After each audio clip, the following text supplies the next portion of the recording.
Hello, book lovers. This is a Blue-Eyed Black Devil, and I'm here with a very special recap and review.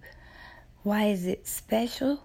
Because I am recapping and reviewing two books about the same person, essentially, and that is Stevie Wonder. Stevie is my all-time favorite artist, hands down, no matter the decade or genre. The reason I read the book Blind Faith, because it is about his mother. His mother played a vital or pivotal role in his life, and so I feel to pay homage to Stevie is also to tell his mother's story. Okay, the books I am recapping and reviewing, like I said, is Blind Faith, The Miraculous Journey of Lola Hardaway, Stevie Wonder's mother. I will be referring to that book from here on as Blind Faith. Also, the book, The Wonder Yrs, My Life and Times with Stevie Wonder, by authors Ted Hull and Paula L. Stale. I don't think I mentioned earlier that Blind Faith's authors are Dennis Love and Stacy Brown. But I will be referring to the second book, The Wonder Yrs, as just that, The Wonder Yrs. So when you hear me say The Wonder Yrs, you know I'm talking about My Life and Times with Stevie Wonder. If you hear me say Blind Faith, you know I'm talking about The Miraculous Journey of Lola Hardaway. Now, normally I like to do an About the Authors segment. However, I really couldn't find much on the authors except to say that Dennis Hull, Stacy Brown, and Ted Hull have gone on to write several other books, and Paula L. Stale is largely an editor-in-chief of a publishing firm she started. Now, let's go ahead and state the obvious about Stevie Wonder. Now, I know everyone knows that he's blind. I think most of us know that he was born premature. And when you are born premature, you're placed in an incubator. Well, when Stevie was placed in the incubator, too much oxygen was supplied, which killed his not yet formed or developed retinas, meaning that he would be permanently blind. Now, this condition, guys, is known as retrolental fibroplasia, or RLF. It is also known as retinopathy of prematurity, or ROP, which is what I like to say. It just rolls off the tongue better.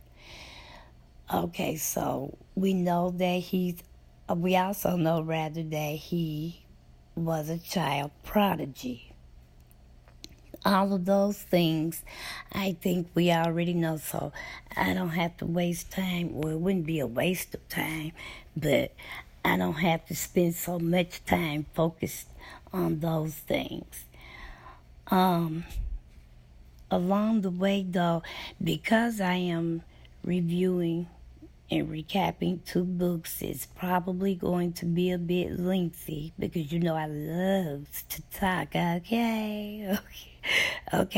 But because I am reviewing two books, I am going to try my best to cut down on sidebars or story times or questions or interjections, whatever I would normally say. So, with that being said, let's grab our snacks, or you guys grab your snacks, book lovers, and come on back, settle down, and listen up.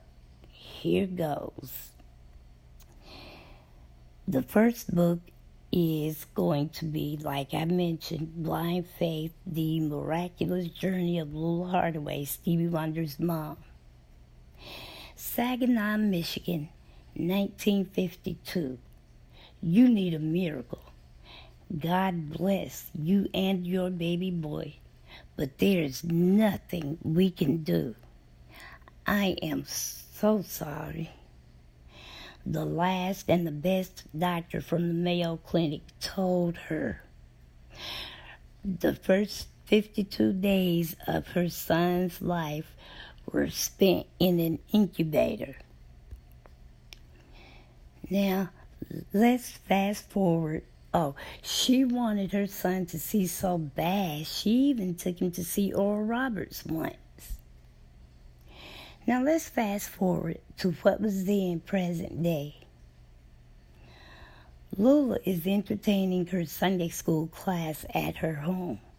Sister Powder Blue, whose real name is also Lula, is always the first to arrive.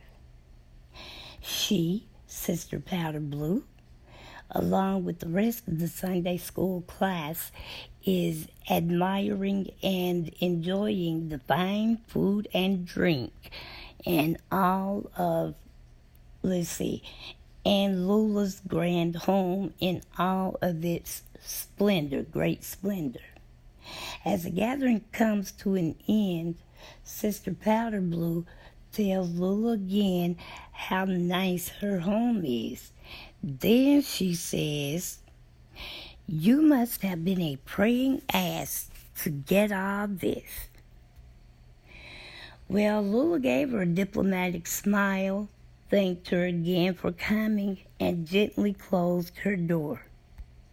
Then she, Lula, Stevie's mother, goes back into her fine house, pours herself a half glass of champagne, sits on her sectional sofa, and says to herself, "A praying ass? I must have been a praying ass. You better believe I was a praying ass, sister. You have no idea." She sat in silence till the sad memories and hot tears of anger overtook her. Lula is from a very small town in Alabama called Hurtsboro.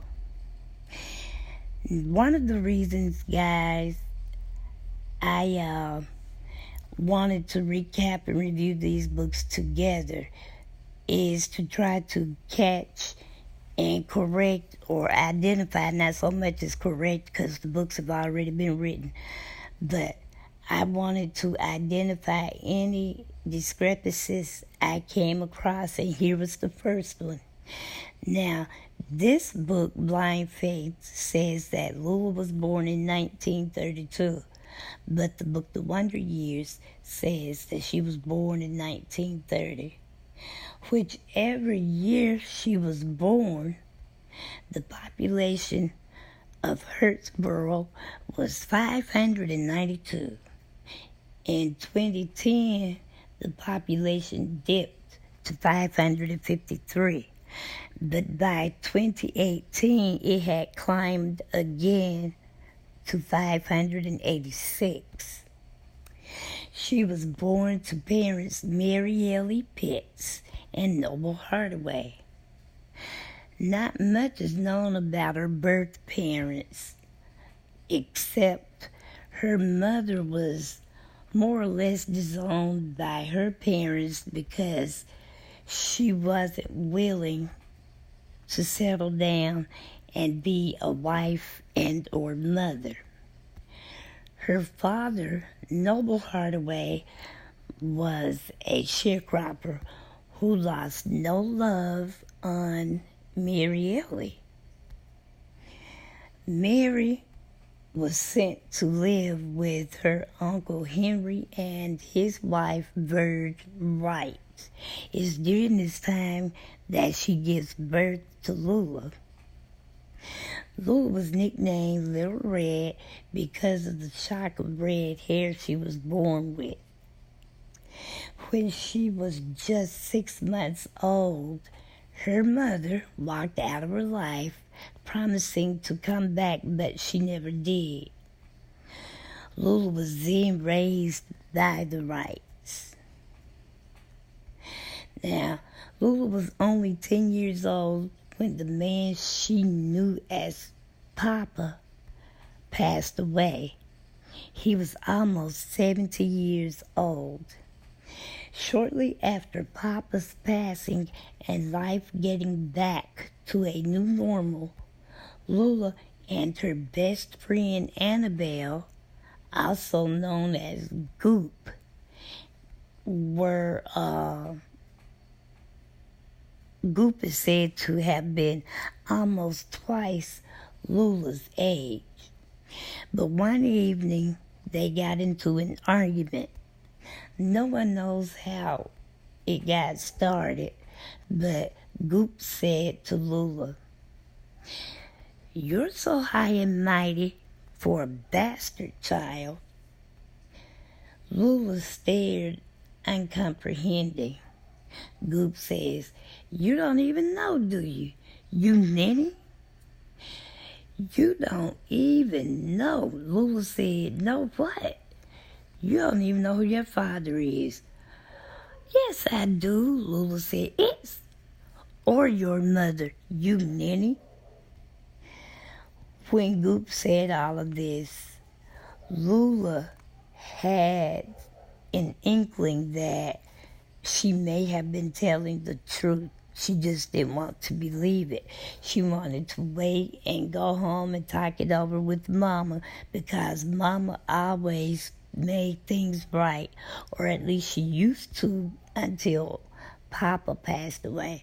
So truly, when Lula got home and confronted the only woman, the woman she knew as Mama, which was Verge Wright, with what she learned, all Verge can do or could do was sit and stare, saying nothing for the longest time. When Verge finally did speak, all she asked Lula was, "Who told you that, child?" Lula knew in her mother's silence that Goop was telling the truth. Verge died shortly after that conversation. Then Lula was taken in by the Wrights' oldest son, James, who died right in front of Lula shortly after she moved in with him. Then at age 13, she was sent to live with her biological father, a man she never even knew existed until a few days before she arrived at his home in East Chicago, Indiana. She wasn't wanted by her stepmother or her father. She always had to wait until her father ate, then his wife and their 2 children, before she could eat whatever was left. She dropped out of high school after 1 semester. And when her father found it out, he kicked her out of his home. Next, she was sent to live with her great-aunt Ilona Morris, who was a housewife, and her husband, Robert, who was a deacon of a growing Methodist Episcopalian church. This was the first sense of stability Lula had had since the Wrights' passing. She got I think though, I'm going to have to interject right here because Lula, she had been rejected by her biological father, and the only other people she knew loved her and that she loved had all died. So when she was kicked out of her father's house and she went to Aunt Ilona, these names, Ilona and Uncle Robert's house. Ilona never passed judgment on Lula. She never beat her up verbally or any other way about her not finishing school. She accepted Lula for who she was and where she was at that point in her life. So I think that's a lot to be said for Aunt Ilona. She did tell Lula, though, that, okay, so what that you didn't finish school? Maybe we can find a job for you. And she did. Lula got a job as a seamstress, and she made new friends. For a while, all was well until Lula got pregnant and caught Uncle Robert cheating. Then she was kicked out of their house as well. Another interjections. Oh, I said I was going to try to keep this at a minimum. But I'm sure this man being a deacon, especially back then, it probably wouldn't have gone over too well with the board members of the church for him to have a teenage, unwed woman in his house. So that is why he told Ilona that she had to leave. But I honestly feel that she had to leave because he knew she seen him with that other woman. That's why he put her out. After giving birth to her first son, Milton, she moved to Saginaw, Michigan to live with her Uncle Home and Aunt Mary McGee. Home and Ilona should have been married. They both had odd names. Okay. This is when she first met Calvin Judkins, Stevie Wonder's father.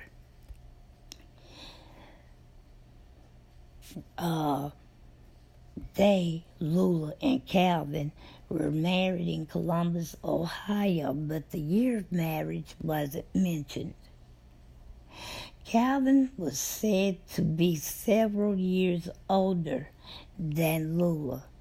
I read somewhere that he was as much as 26 years older than she was.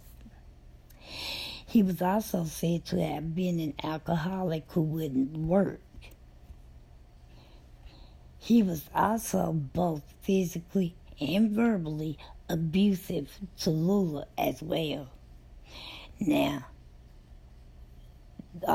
in all fairness, it didn't say that he was that way to the children, but I say that he was, even if it was done indirectly. The indirectly would be the babies, because Milton was the oldest. It was Milton, Calvin, and Stephen during this time.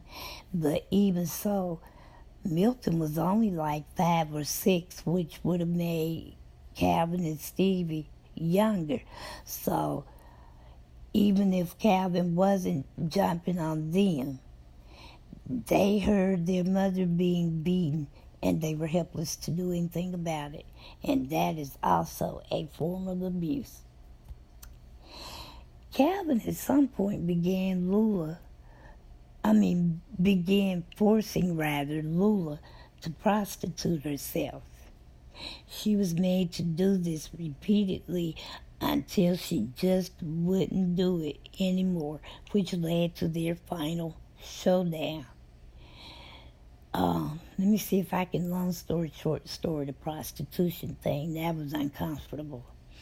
But the first time he made her go out there, she tried to refuse, and he pushed her against the wall, twisted her arm behind her back so hard that she actually thought he broke it.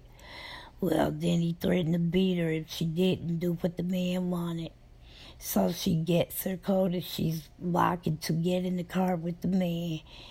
And Milton says, "Mama, where are you going? I'm hungry." And she says, "Well, you stay there. I'll be back. I'll be back." So that was that time. Well, finally, when she refused to go, they said Stevie was always the last one of the boys to go to sleep.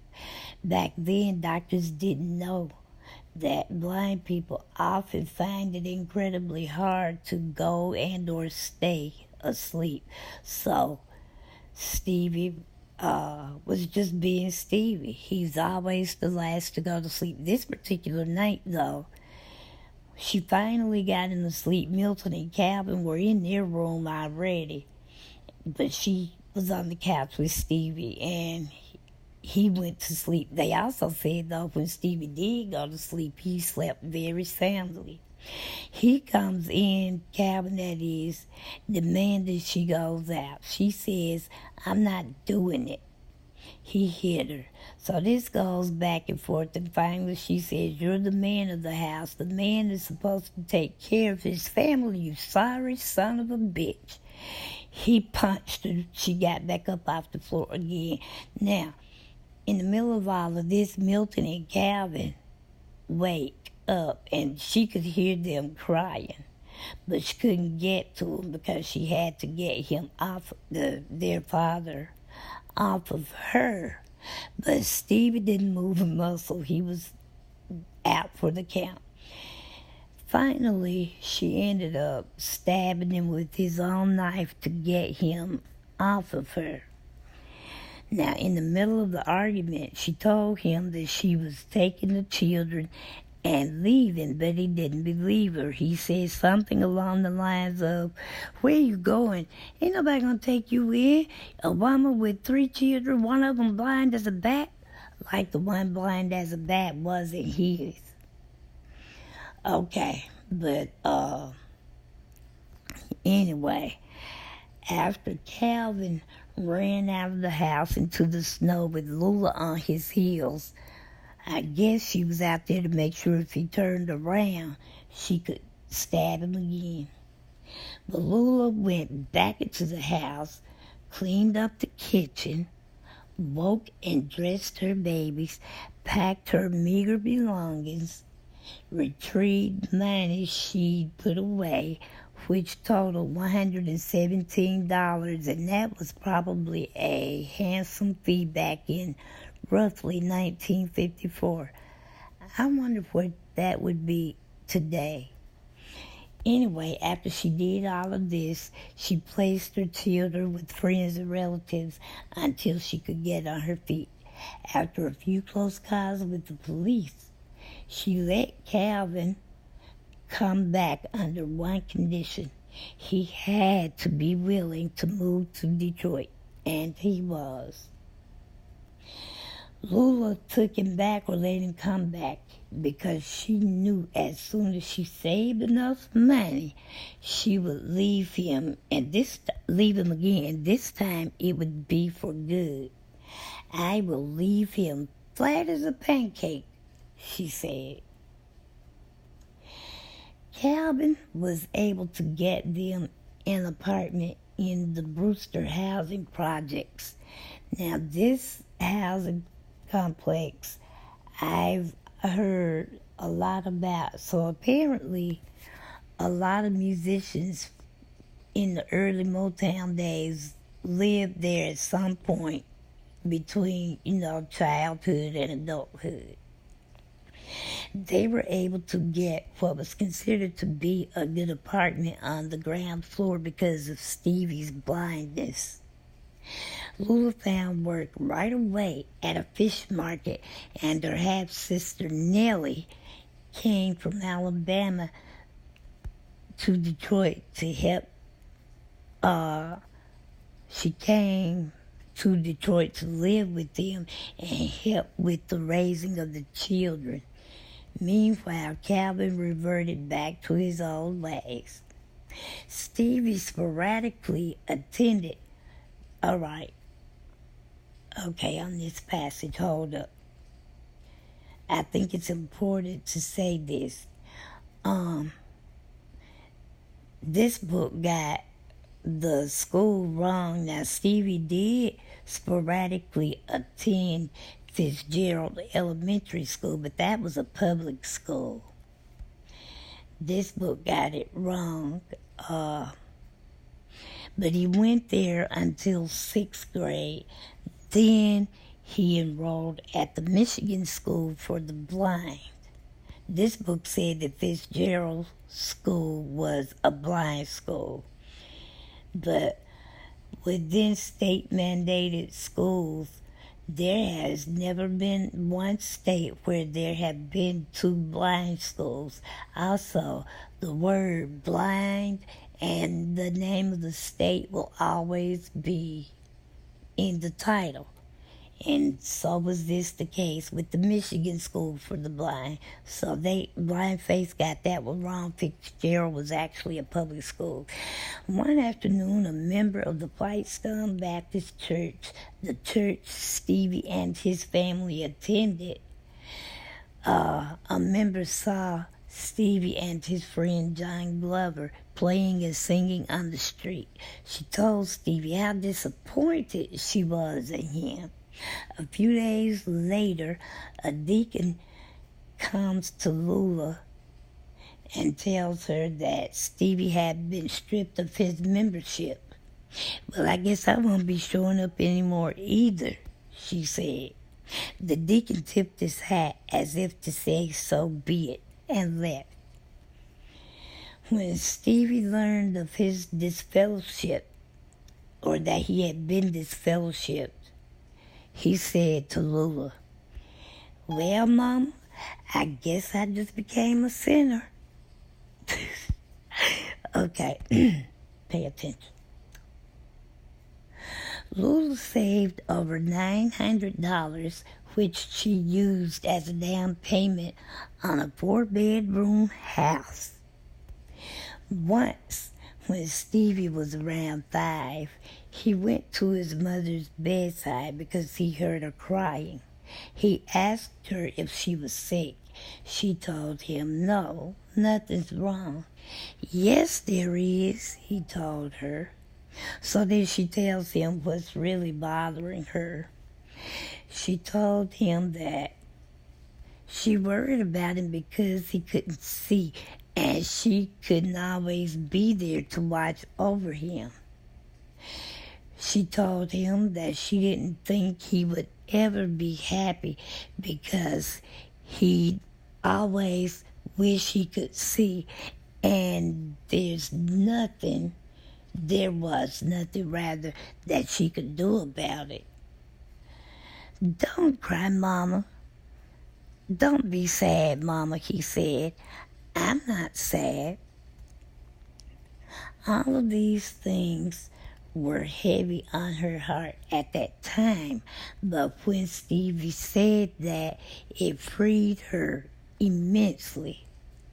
Then and only then did she know that Stevie was and would continue to be okay. Stevie auditioned for Motown when he was 10 years old, but still Lula had some reservations. One of them was about his money. So Barry explained to her that whatever money Stevie made would be placed in a trust until he turned 21. Lula asked, "Well, why can't his mama handle his money?" Barry says, "Well, that's just not the way it's done." Lula got offended, so she snatched Stevie up and left. Now, this was the very first source of conflict between Stevie and his mother. But in all fairness to Lula, I don't think that she was intentionally trying to be difficult with Barry Gordy or Motown. I think that she just didn't know what a trust was or what it entailed. And sometimes when we don't have even the most basic understanding of or education in our formative years especially, sometimes your ability to comprehend is greatly diminished or compromised, and I think that Lula was a prime example of that. Lula knew her son Stevie wasn't always a goody two-shoes. In fact, she had to wash his mouth out several times with soap. Was he kissing or cursing? Those were the only two things I could think of that would cause you to get your mouth washed out. Anyway, she caught him smooching several of the neighborhood girls, and he got plenty of whippings with extension cords. He also enjoyed pulling pranks on the Motown personnel, staff, and artists, but yet he remained close to his mother.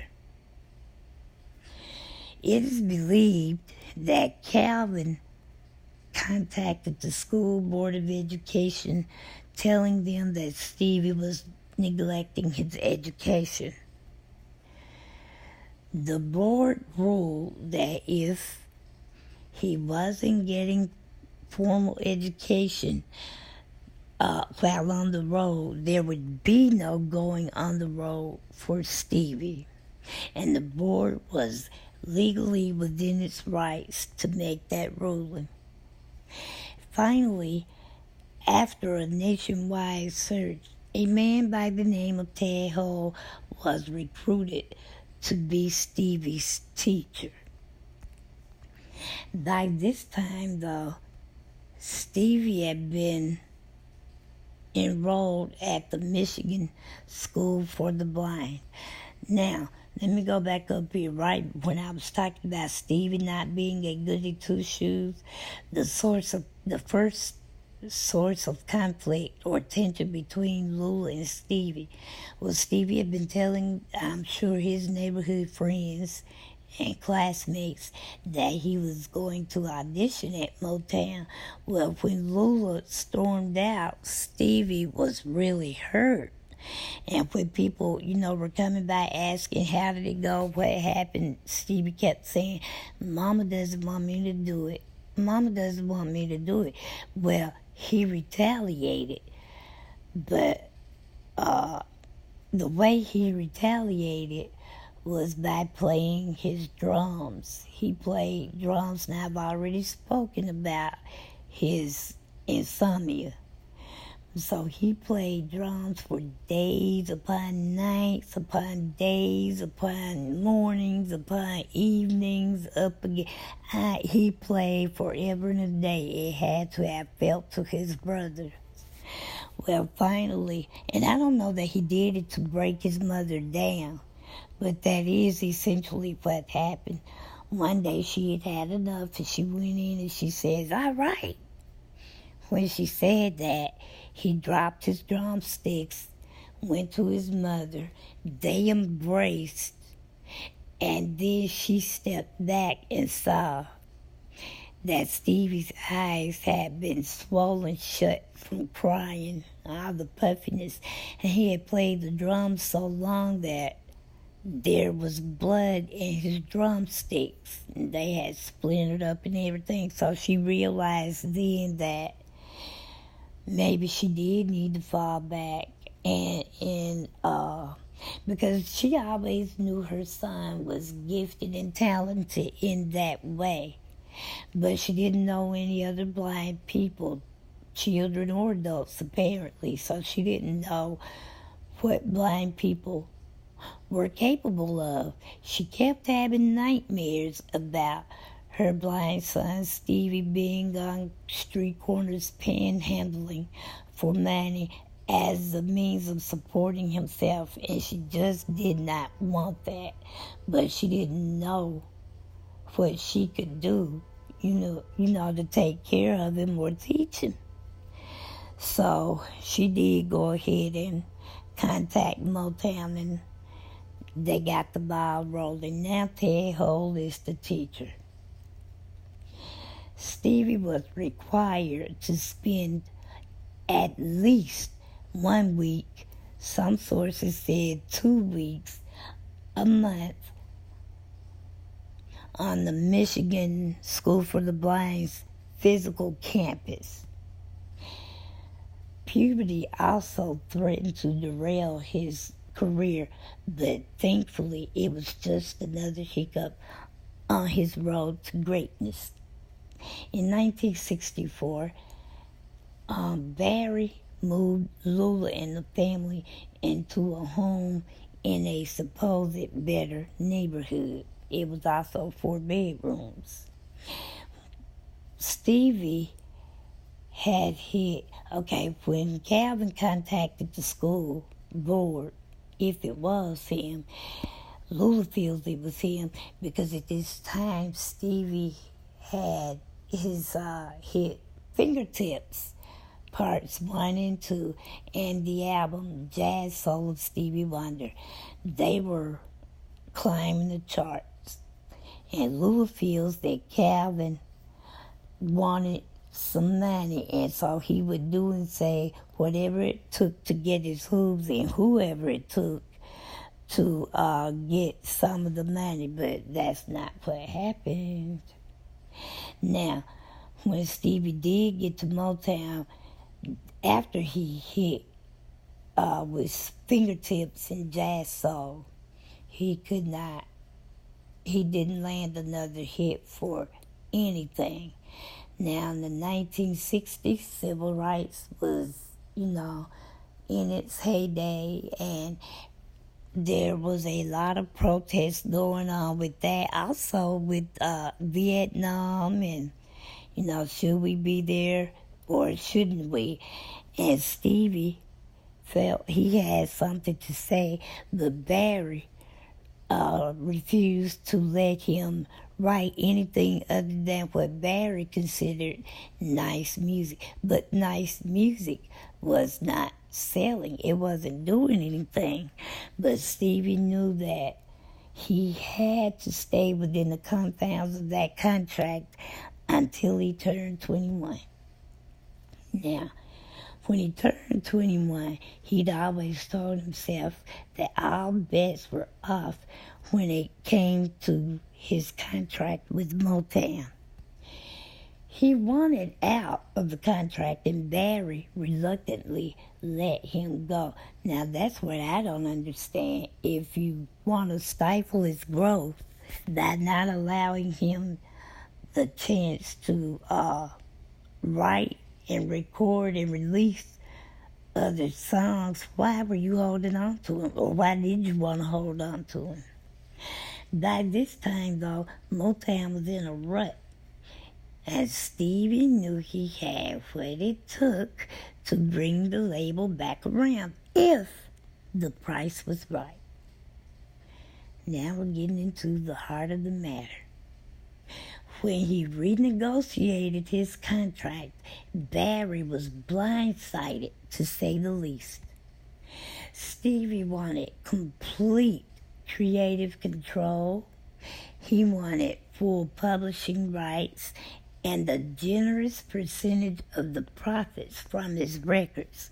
Stevie got everything. Everything. Now, I don't know Stevie, but I think it's safe to say that not even he thought he would get everything he asked for, but he did. In doing so, Stevie could do whatever he wanted, and Motown had no choice but to release whatever he gave them. They had no veto power, and then they had to give him a nice round guaranteed sum to boot. Oh yes, Stevie was smoking with or without gas. 4 years later, he parlayed that contract into a $13 million deal with Motown. I think that was the first time there had ever been a contract of that much at Motown.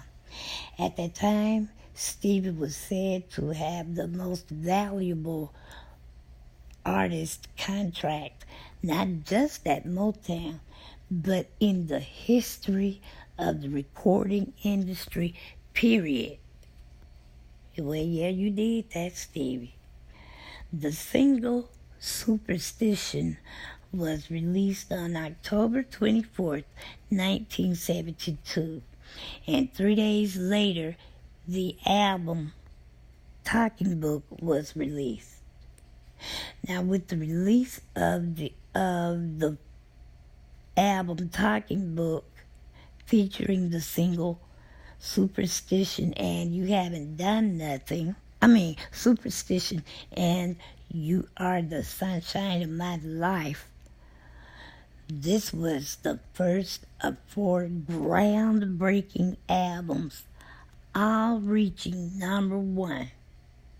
So yes, he recorded and released 4 albums that reached #1, and he did it all within 4 years. So that's like an album a year. After Talking Book came Inner Visions.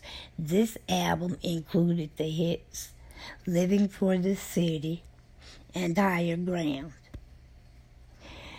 The third album, fulfilling this first finale, included, I got ahead of myself a few minutes ago, it included the singles You Haven't Done Nothing and Biggie on Reggae Woman. Last but definitely not least, Songs in the Key of Life, which is said to be his personal favorite album, was released, and it had the monster hit, Isn't She Lovely, and Sir Duke. Okay, I'm trying. I am really trying. But that album alone, that double album, had, to me, it was just chock full of priceless pearls. That's probably my favorite album also, but yeah, he had other albums I liked too, but that's probably my favorite. In 1973, while recording Inner Visions, Stevie couldn't shake this overwhelming sense of foreboding. 2 days before his 23rd birthday, he produced Higher Ground, words, music, recording. He did it all in 3 hours. This was the fastest he'd ever finished a song. In 1973, also though, on his way to do a show in Greenville, South Carolina, the car Stevie was riding in collided with a logger truck. One of the logs went through the windshield, hitting Stevie square in the center of his forehead. Oh, you know what I just realized? One of his albums that I like so much is called In Square Circle. I wondered how he came up with the name of that album, and I wonder if this was it. A log hitting him square in the center of his forehead? Really? Okay. That may not have anything to do with it, but that did cross my mind. Okay. After the accident, he remained in a coma for some time. When his mother, Lula, got wind of this, she went down to South Carolina, cleared his hospital room, took Stevie's hand, and she sat and prayed with him. His publicist, Ira Tucker, who is also one of the members, or was one of the members of the gospel group, the Dixie Hummingbirds. He got permission from Stevie's doctor to try something different. He wanted to see if being loud would bring Stevie out of his coma. He explained to the doctor that Stevie liked his music loud. He liked his TV loud. In fact, Stevie is the loudest dude I know. So the doctor says, well, okay, just don't break his eardrum for God's sake. So Ira goes in shouting, Stevie, are you in there? Come on out, man, we got stuff to do. Stevie didn't budge. Ira says, well, all right, I'll come back again tomorrow. This went on for several days. Finally, They were not allowed to bring in music or stereo or studio equipment into the hospital. So people around him, they got together and they started singing Stevie's song, Higher Ground. It took a while, but slowly, surely, Stevie started to come around. He would go on to win 5 awards at the 1974 Grammys. On the way to the venue, they were in the limousine, and Lula asked him if he thought he would win any. Stevie said, I don't know, but whatever it is, we'll just roll with it. But, Mama, if I do win, will you go up there with me? She said, no. He said, well, yeah, Mama, you gotta go. She was like, no, Milton will go up there with you. Okay. When he accepted his last Grammy that night, he won for Album of the Year. This is the biggest or greatest. This Grammy holds more weight than the rest of them, although they're all earned, I'm sure, mostly.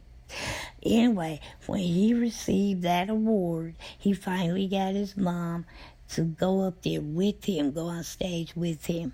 After his acceptance speech, he presented that particular trophy to Lula, saying, this one's for you, Mama. She replied by saying, thank you all for making the sunshine of my life. Somewhere along the way, Stevie asked Lula where she wanted to live. He said, just tell me where you want to live, and I'll have you a house built there. She chose the state of California, in part because Stevie was he at that time had began spending a lot of time out there, and I think that's where he lives today even. Also, I think another reason why Lula chose California is because she never really could get used to those bitterly cold, harsh winters that Michigan and Indiana can have sometimes. I think the Alabama in her was, I think that she could or did adjust to the weather far better in California than she ever did Michigan. She just had that southernness came out in her at that moment, I guess. But yes, she did have, Lula, he rather did have her a house built. Let me see. Also in 1976, Stevie's father, Calvin Judkins, passed away. All of his children, including Lula as well, but she wasn't one of his children. She was young enough to be one of them, but she wasn't. But all of them attended his funeral. And Stevie had bought his father a Cadillac before he passed away, which Calvin, was said to have spent the last years of his life styling around town. Unfortunately, Lula tried to reestablish a relationship with her mother, Mary Ellie, but to no avail. Her father visited her once after she moved to California.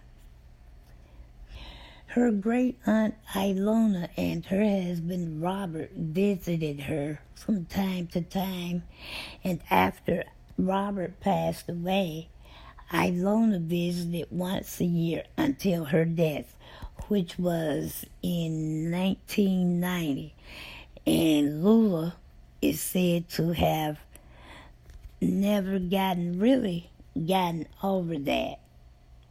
Okay, guys, this is how this book ended. So I'm going to try to pause and come back to it when I start up the Wonder Years book. So give me a few minutes and I'll be right back.